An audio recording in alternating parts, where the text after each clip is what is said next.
જય શ્રી કૃષ્ણ બાળ મિત્રો, જય સ્વામિનારાયણ।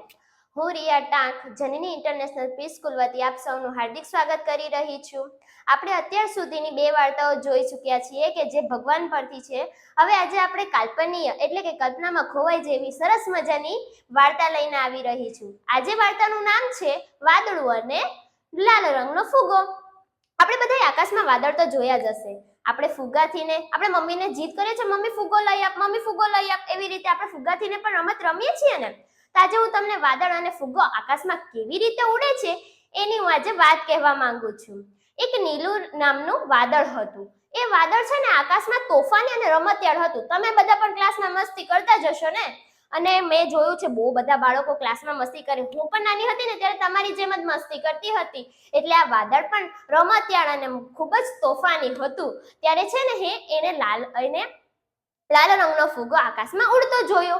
પણ ત્યારે એને વિચાર આવ્યો કે આને નથી ચાંચ કે આને નથી પાંખ, તો એ ઉડી કેવી રીતે શકે છે? એ તો વિચારમાં પડી ગયો। ત્યારે ફુગ્ગો જ્યારે ઉડતો હતો ને ત્યારે વાદળ એની પાસે ગયું અને પૂછ્યું, એ લાલભાઈ, તમે કેવી રીતે ઉડી શકો છો? તમારી પાસે ચાંચ નથી, પાંખ નથી, તો તમે કેવી રીતે ઉડી શકો છો? ત્યારે ફુગ્ગાએ નીલુને કીધું કે મારામાં હળવી હવા ભરેલી છે। એ જાદુથી નથી હું ઉડી શકતો, પણ મારી અંદર હળવી હવા ભરેલી છે। ત્યારે નીલુ બિચારું વાદળ વિચારમાં પડી ગયું કે હળવી હવા આકાશમાં ઉડે છે તો ભારે વસ્તુ ક્યાં જાય છે? આવું એ વિચારવા લાગ્યો।